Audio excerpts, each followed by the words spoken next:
ओम शांति। हम सभी दीपावली का त्यौहार मना रहे हैं और दिवाली का त्यौहार ऐसा त्यौहार है जो सबसे लंबा चलता है।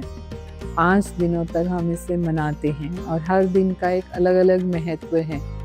जैसे आज धनतेरस है, तो धनतेरस की पौराणिक कथा ये है कि इस दिन जो समुद्र मंथन हुआ था उसमें धन्वंतरी, जिन्हें आयुर्वेद का जनक कहा जाता है, तो इस दिन धन्वंतरी जो आयुर्वेद के जनक हुए, उनका समुद्र मंथन में प्रादुर्भाव हुआ था और उन्हें क्योंकि स्वास्थ्य का देवता माना जाता है, तो आज के दिन जो भी आयुर्वेदाचार्य हैं वो धन्वंतरी जी की पूजा करते हैं।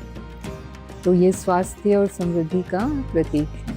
तो इस दिन लक्ष्मी जी और कुबेर जी की भी पूजा होती है ताकि हमारे संपन्नता और समृद्धि बनी रहे। और इस दिन ही लोग सोना, चांदी, बर्तन खरीदते हैं और इसे शुभ मानते हैं। यहाँ तक कि इस दिन झाड़ू भी खरीदने का महत्व है, जिसका साफ सफाई से संबंध है, उसे भी शुभ माना जाता है।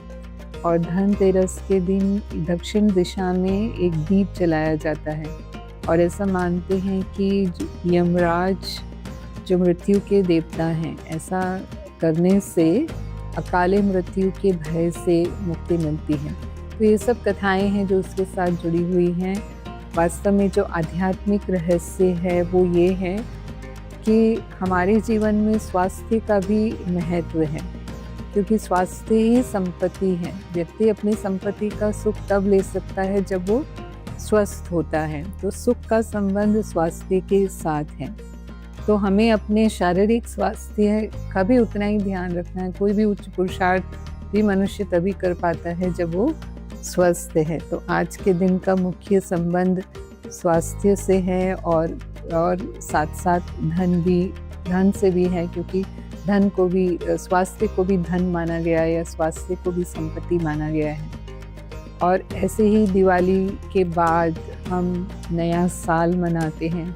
कुछ प्रांतों में एक नया साल मनाया जाता है, लेकिन कुछ प्रांतों में गोवर्धन पूजा की जाती है। तो गोवर्धन पूजा इसलिए की जाती है, उसकी जो पौराणिक कथा है कि इस दिन श्री कृष्ण ने ब्रज को इंद्र के श्राप से बचाने के लिए, क्योंकि उन्होंने ब्रजवासियों से क्रोधित होकर मूसलाधार बारिश किया, तो उससे बचाने के लिए उन्होंने अपनी छोटी उंगली पर गोवर्धन पर्वत उठाया और इस प्रकार से ब्रज की रक्षा की। तो उसके याद त्योहार के रूप में ये मनाया जाता है।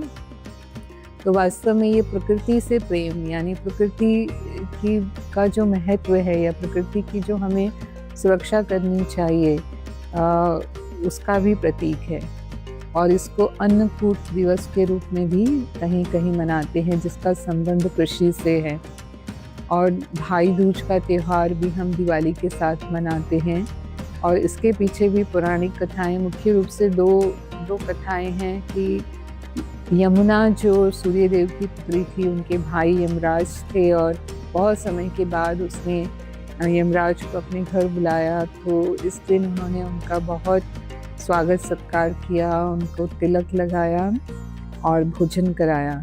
तो बहुत खुश होकर के उन्होंने ऐसे वरदान दिया कि जो भी भाई इस दिन अपनी बहन के घर जाएगा और उसके हाथ का बना हुआ भोजन स्वीकार करेगा, उसकी दीर्घायु होगी। और साथ में श्री कृष्ण के बारे में ये कथा आती है कि जब नरकासुर का वध किया उन्होंने, तो उसके बाद वो अपनी बहन सुभद्रा से मिलने के लिए गए और वहाँ पर उन्होंने सुभद्रा ने उनका स्वागत किया, आरती की और बहुत प्रेम से आदर पूर्वक उसने उनको भोजन वगैरह कराया, मिठाई खिलाई। तो वो उनके आपस के प्रेम के प्रतीक के रूप में इस त्यौहार को, भाई दूज को मनाया जाता है। और अगर हम आध्यात्मिक रूप से देखते हैं तो हम परमात्मा की संतान, सब आत्माएं, परमात्मा जो हमारे माता पिता हैं और हम सब उनके बच्चे हैं, तो आपस में हम सभी भाई बहन हैं। तो हमारा आपस का स्नेह इसी प्रकार का होना चाहिए। अगर आत्मिक रूप में भी हम देखते हैं तो भी हम आत्मिक रूप में भी हम सभी भाई भाई भाई हैं, तो वो भी एक भाईचारे का संदेश देता है। तो एक दीपावली का त्यौहार ही अनेक अर्थों को, या हम कहें अनेक राजों को, रहस्यों को अपने में समेटे हुए है, और जिसे हम सही अर्थों में मनाते हैं तो हमारे लिए स्वास्थ्य, संपत्ति, समृद्धि और प्यार सभी कुछ लेकर के आता है। ओम शांति।